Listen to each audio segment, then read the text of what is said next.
সালাতে দোয়া কবুল হয়। সালাতে দোয়া কবুলের তিন জায়গা।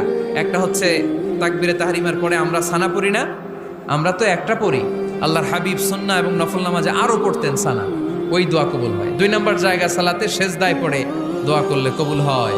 আকরাবু মা ইয়াকুনুল আবদু মির রাব্বিহি ওয়া হুয়া সাজিদ ফাকসিরু ফীহি দুআ। বান্দা যখন সেজদায় লুটিয়ে পড়ে বান্দা আল্লাহর সবচেয়ে কাছে চলে যায়।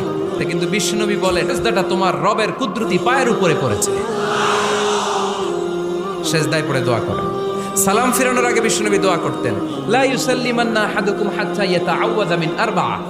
আল্লাহর হাবিব বললেন, চার জিনিস থেকে পানাহ না আছে আমার কোন উম্মত যেন সালাম না ফিরায়। তারা যেন পড়ে, আল্লাহুম্মা ইন্নী আউযু বিকা মিন আযাবিল কবর, আউযু বিকা মিন আযাবি জাহান্নাম, আউযু বিকা মিন ফিতনাতিল মাহইয়া ওয়াল মামাত, আউযু বিকা মিন ফিতনাতিল মাসিহিদ দাজ্জাল।